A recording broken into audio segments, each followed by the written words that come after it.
어렵게 정부조직법 개정안이 통과됐지만 논란이 됐던 물관리 일원화 방안은 끝내 빠졌습니다. 4대강 사업에 대한 정치적 견해차와 물관리 주체를 둘러싼 이해가 복잡하게 맞물려 결국 합의에 실패했다는 지적이 나오고 있습니다. 이대건 기자입니다.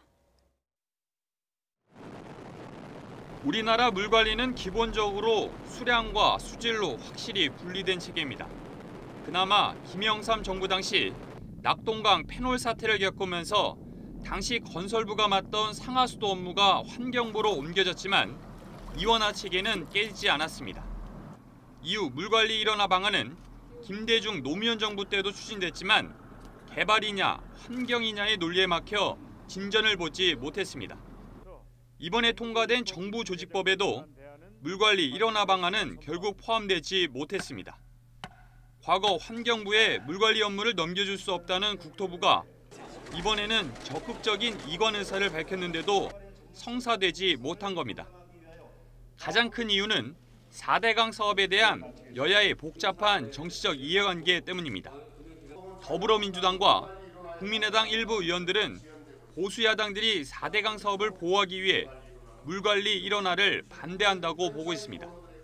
자유한국당은 물관리 일원화에 정치적 저의가 있다며 받아들일 수 없다고 말하고 있습니다. 사사건건 새 정부의 발목을 붙잡는 자유한국당에 어떤 정치적 저의가 있는 것은 아닌지 오히려 되묻고 싶습니다. 반면 자유한국당과 바른정당 안에서는 4대강 사업에 대한 정치적 보복으로 인식하는 분위기입니다.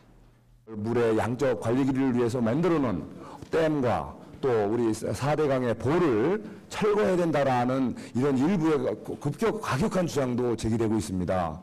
여기에 물관리 업무 전반이 환경부로 넘어갈 경우 대형 토목 사업 등이 크게 위축될 것이라는 업계의 우려도 일부 반영됐다는 시각도 있습니다. 결국 정치적 경제적 이해관계가 분명히 갈릴 수밖에 없는 사안인 만큼 이번에도 물관리 일원화에 대한 합의는 쉽게 이뤄지기 어려워 보입니다. YTN 이다운입니다.